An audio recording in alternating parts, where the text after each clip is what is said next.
En fait, donc j'ai contacté la DRAS qui m'a dit de voir ça avec le Conseil régional d'Île-de-France. Non, mais c'est pas sérieux ce qu'ils vous disent. Nous ne sommes pas en charge de ça. Nous, on intervient sur Solides, sur le CRIPS, etc. Mais la DRAS n'a aucun droit de vous dire qu'on doit financer, puisque c'est des crédits qui sont des crédits d'État. Nous, on n'a pas, ils nous ont jamais rien demandé d'ailleurs. Eux, ils ont baissé leur budget, comme pour énormément d'associations, et puis voilà. S'ils renvoient le ballon sur nous, c'est de la malhonnêteté intellectuelle pure et simple, hein, je veux dire. Nous, on n'est pas associés à ce financement-là, et voilà. Donc il n'y a aucune baisse de la région, en fait. Pardon ? Il n'y a aucune baisse de la région. Mais non, puisqu'il n'y avait pas d'argent. Par rapport à zéro, vous ne pouvez pas baisser. Donc vous, en fait, la région n'a jamais financé la journée mondiale. Mais non. Nous, on finance des opérations comme Solidaire, on finance de manière permanente toute l'année le Centre régional d'information et de prévention, lequel est lui-même à la Tour Montparnasse et voit passer plusieurs centaines de milliers de jeunes. Et puis on va, avec le bus de la région qu'on a acheté, se promener dans tous les lycées pour faire des actions de prévention sur le sida.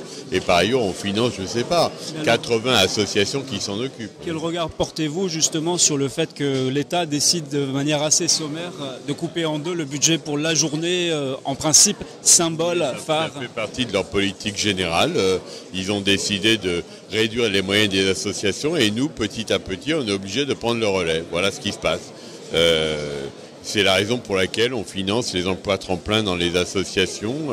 On essaye de donner des moyens. J'étais samedi matin au congrès des maisons des jeunes. Les maisons des jeunes ont également eu une terrible baisse de leurs subventions et c'est la région qui, pour partie, fait la soudure. Mais est-il acceptable pour vous que lors du 1er décembre 2009, de fait, on peut compter tabler sur la moitié de la visibilité? Oui, la moitié. C'est pas convenable parce que si on était dans une période où il y avait vraiment une diminution de la maladie, une prévention très réussie, etc. Mais c'est pas le cas. On voit bien qu'il y a toujours énormément de progrès à faire et qu'on est face à une maladie qui pour le moins stagne et dans certains secteurs se développe, notamment par rapport aux hétérosexuels et aux femmes, en particulier aux femmes des pays africains. Voilà. Mais en temps de crise, comment faire pour maintenir votre engagement comme vous l'avez fait pour Solidaise au niveau de la région?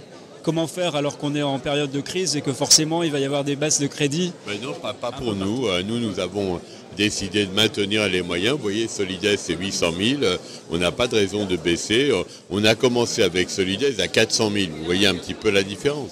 Mais est-ce que le Conseil régional pourrait compenser pour que la journée mondiale SIDA ait lieu d'une manière ou d'une autre, on va poser le problème. On a un colloque qui est organisé à l'automne avec Jean-Luc Romero sur ce sujet. Jean-Luc est un élu qui était avant à l'UMP, qui maintenant est revenu plutôt chez les radicaux de gauche. Mais on s'est toujours très bien entendu avec lui, on est unanime. Voilà. Merci beaucoup.